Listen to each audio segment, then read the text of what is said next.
नमस्कार, अन्नपूर्णा रेसिपी या चॅनलमध्ये आपले मनपूर्वक स्वागत। आता इथे तुम्ही बघू शकता की आपण ब्रोकोलीची एकदम मस्त अशी भाजी केलेली आहे। एकदम कोरडी पण नाही, एकदम ओली पण लसलशीत अशी भाजी केलेली आहे। त्यासाठी मी इथे ब्रोकोलीचा एक गड्डा घेतलेला आहे। त्याची आपल्याला बारीक बारीक फोडी करून घ्यायची आहेत। आता इथे आपण पातेल्यामध्ये पाणी टाकलेलं आहे। आपल्याला त्याच्यामध्ये अजून थोडेसे मीठ पण टाकायचे आहे, म्हणजे आपल्याला ब्रोकोली थोडी स्वच्छ धुवून टाकायची आहे गरम पाण्याने।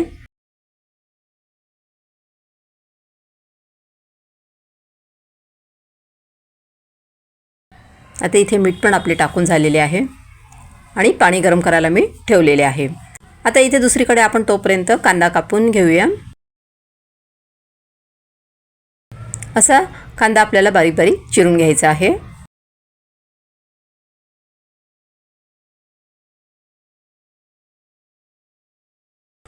इथे आपलं पाणी पण गरम झालेलं आहे गॅसवरचं, आणि त्यानंतर आपल्याला त्याच्यामध्ये जे ब्रोकोलीच्या आपण बारीक बारीक फोडी केलेल्या होत्या त्या त्याच्यामध्ये टाकायच्या आहेत।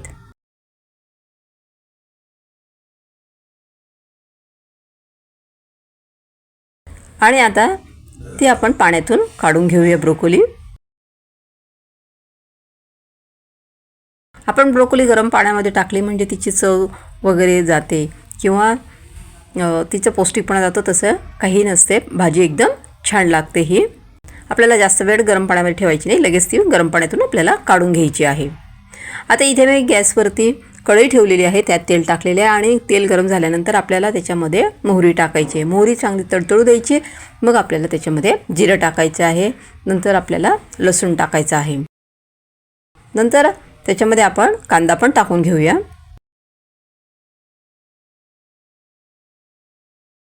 आपल्याला कांदा चांगला फ्राय करून घ्यायचा आहे।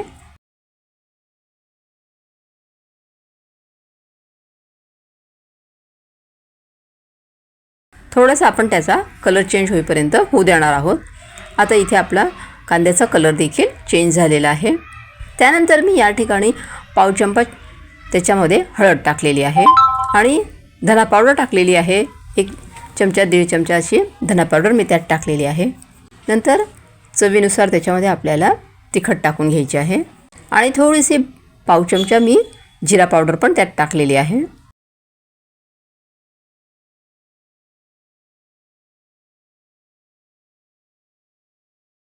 आणि त्यानंतर आपण जी ब्रोकोली पाण्यातून काढलेली आहे ते पाणी चांगलं नितळून घ्यायचं आपल्याला, आणि नंतर ते आपल्याला कढईमध्ये टाकून द्यायची आहे आणि चवीनुसार मीठ टाकायचे आपल्याला।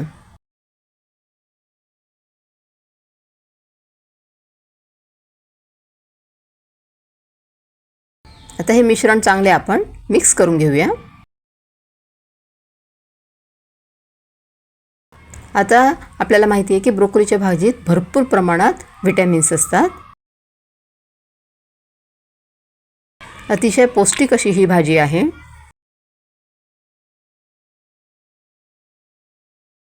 हे मिश्रण चांगलं मिक्स झाल्यानंतर आपल्याला काय करायचं आहे, थोडंसंच त्याच्यामध्ये पाणी टाकायचं आहे भाजी शिजण्यापुरतं। जर तुम्हाला भाजीत रस्सा हवा असेल तर थोडेसे जास्त पाणी टाकायचे आहेत।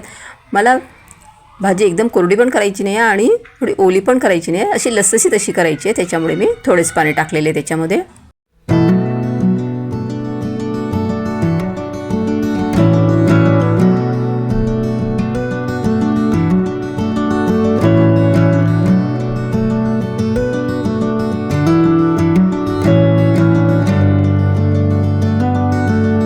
आता इथे आपली भाजी पण चांगली शिजलेली आहे। आपली भाजी ही तयार झालेली आहे। एकदम मस्त अशी भाजी ही तयार होते। या पद्धतीने तुम्ही ही भाजी नक्की करून बघा।